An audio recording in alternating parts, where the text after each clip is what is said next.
ಪರಾಕ್ರಮಗಳಿಂದ ಕೂಡಿದ ಈ ದಕ್ಷ ಬ್ರಹ್ಮನಿಂದ ಧಿಕ್ಕಾರವ ಆ ಬಂಡ ಪರಶಿವನಿಗೆ. ಭೃಗುದೇವ, ಯಜ್ಞ ಸಮಾರಂಭವು ಶಾಂತವಾಗಿ ನೆರವೇರಲಿ.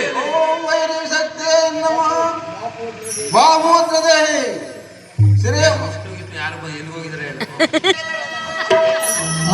ಭೈರವಿ ಶಕ್ತಿಯೇ ನಮಃ.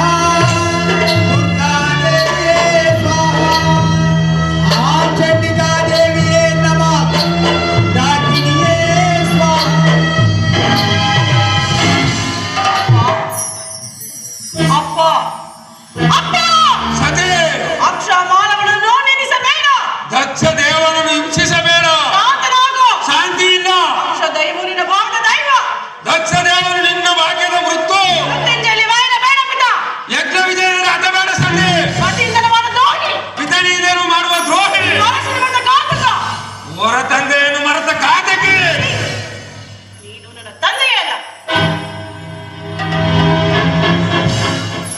ಏನಂದೆ?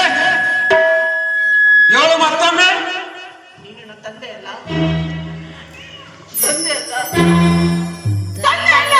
ಹಾಗಾದರೆ ಕೇಳು, ನೀನು ನನ್ನ ಮಗಳೇ ಅಲ್ಲ.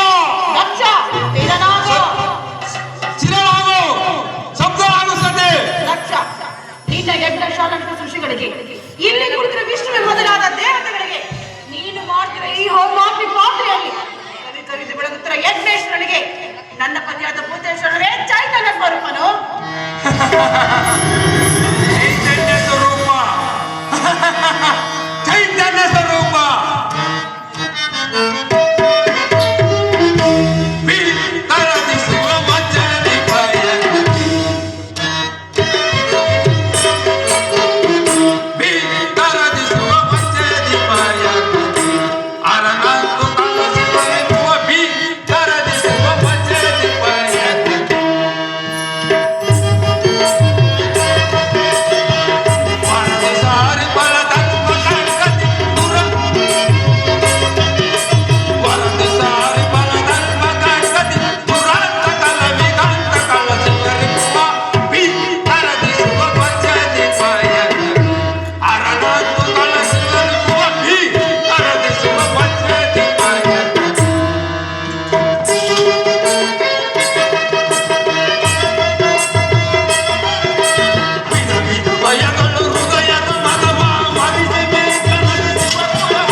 ಸತಿ, ನಿನ್ನ ವೃತಾಕಾಂತೆಯನ್ನು ನಿಲ್ಲಿಸು. ದಕ್ಷ ದಿನದ ಭೂತೇಶನಲ್ಲವೇ ಈ ದಕ್ಷ ಬ್ರಹ್ಮ. ಅಲ್ಲಿ ಕಾಣುತ್ತಿರುವ ಯಜ್ಞಾಧಿಕಾರಿಯೇ ಭೃಗುದೇವ. ಗೌರಿ, ಕ್ಷಮಿಸಿರುವನು ಎಚ್ಚರ. ದಕ್ಷ, ಭಯಂಕರದ ಕಾಡಿನಲ್ಲಿ ಅದ್ಭುತವಾದ ಹುಟ್ಟುವ ನದಿಗಳು ತನ್ನಿಚ್ಛೆ ತರಿದಾಡಿ ದಡವೆಳ್ಳನ್ನು ಕೆಡಿಸಿಕೊಂಡಂತೆ ಈ ಭೃಗು ದಕ್ಷ ಎಂಬ ನದಿಗಳು ಈ ಅಪ್ಪರ ದಡವನ್ನು ಕೆಡಿಸಿಕೊಂಡು ನಾಶವನ್ನ ಮೇಲೆ. ದುರ್ಧರೆ, ಯಾವ ಮಹಾವೀರನು ತನ್ನ ಧರ್ಮವನ್ನು ಸಾರ್ಥಕಪಡಿಸಿಕೊಳ್ಳಬೇಕೆಂಬ ಅಭಿಲಾಷೆಯಿಂದ ಒಂದು ದುರಂತ ನಕ್ಷೆಯನ್ನು ನಿರ್ಮಿಸಿರುವನು. ಅದೊಂದು ಗಂಗಾಪುರವಾಗಿ ಹೊರಗೋಗೋ ತನಕ ಸಾಧ್ಯ ಇಲ್ಲ. ದೂರ್ಧರ, ಅಂತಹ ಪವಿತ್ರವಾದ ಗಂಗಾಧರದಲ್ಲಿ ನಿನ್ನಂತ ದಕ್ಷಿಣವನ್ನು ಕೋಟಿ ಕೋಟಿ ಮುಳುಗಿ ನಾಶ.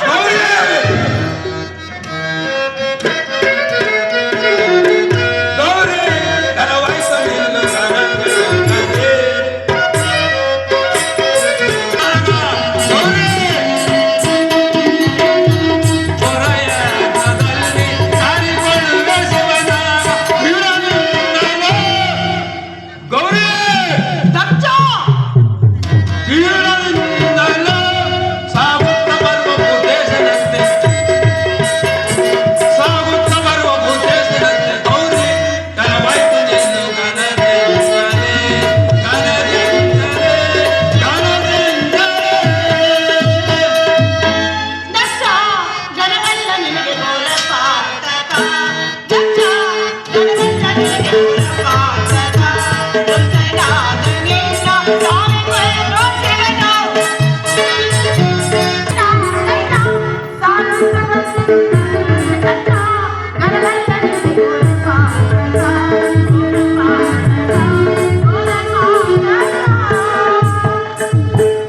ಧಿಕ್ಕರಿಸಿದ ಅವರೇ ಭಿಕ್ಷಕನನ್ನು ಕೈ ಹಿಡಿದ ಭಿಕ್ಷಕೆ ಏನಂದೆ? ಭಿಕ್ಷಕನನ್ನು ಕೈ ಹಿಡಿದ ಭಿಕ್ಷಕೆ ಅಂದೆ. ಪದ್ಮಕರದಲ್ಲಿ ವಾಸ ಮಾಡುವ ಕಪ್ಪೆಯು ಪದ್ಮದ ಗಂಧವೇನು ಬಲನು ಅವನೇನು ಬಲನ ನಿನ್ನ ಧರಿಸಿದ ಬಳಸುವನು ಈ ದಕ್ಷ ಮಾಧವ ಅಭಿಮಾನ್ಯವನ್ನು. ದಕ್ಷ ದಸಗೆಟ್ಟು ಹಂಬಲಿಸಬೇಡ. ದಾರಿದ್ರ್ಯದ ಪುಣ್ಯನಿಧಿ ನನ್ನ ಪರಶಿವನು. ಯಾವ ಶಿವನ ರಕ್ಷಣನು ಅಂತೆ ಕಾದಲು ಉಚ್ಚರಿಸುವರು. ರವರವಾದಿ ಕುಂಬಿ ನರಕಾದಿ ಪಾದಕವಿ ನಿವಾರಿಸಿಕೊಳ್ಳುವರು. ಅಂತಹ ಶಿವನಾಮನಿಗೆ ವಿಷವಾದ ಮೇಲೆ ನಿನಗೆಲ್ಲಿಂದ ಬಂತು ಸುಖ? ಸಿರಳಾಗುತ್ತದೆ. ನಿನ್ನ ಪತಿ ಪರಶಿವನ ರಕ್ತಧಾರೆ ಆಜ್ಞರಸ. ಅವನ ಮಾತ್ರವಾದ ಕರುಳುಗಳೇ ಯಜ್ಞಕೂಂಡ. ಸಣ್ಣ ಸಣ್ಣ ತಿರುಗ ಅವನ ದಂತವಾಳ ಮೂಲಗಳೇ ಒಟ್ಟಿರು. ಸಣ್ಣ ಸಣ್ಣ ತಿಳೆಗಳೇ ಧರ್ಮಾಂಕುರಗಳು. ಅವನು ಸುದ್ದಿ ಕಟ್ಟುವ ಅಷ್ಟಮಹಾಕೋಟಿ ಗಣಗಳೇ ಈ ಯಜ್ಞಕ್ಕೆ ಭಾಗವೆಂದು ಬಯಸುವ ಈ ಯಜ್ಞವನ್ನು ನೋಡಿದಾವೆ. ಜೈ ಭೈರವೇ. ನೆಲ್ಲು. ಮಾಧುವಿನ ಮಾಂತ್ರಾಂಶದಿಂದ ಅನುಶಕ್ತವಾಗಿರುವುದು.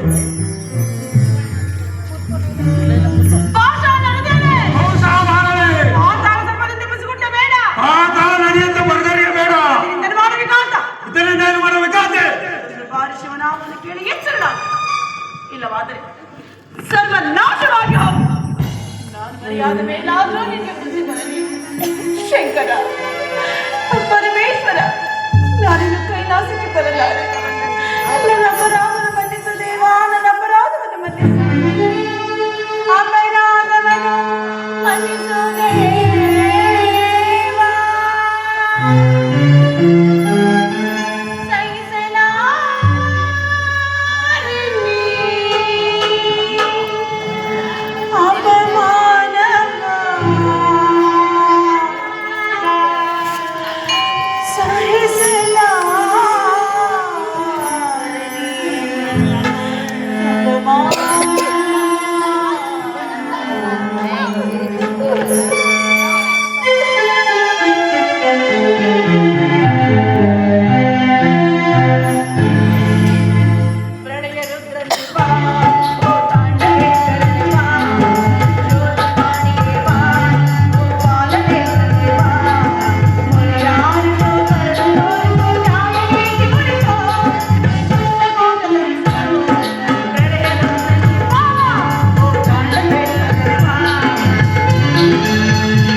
ಶಿವಾಯ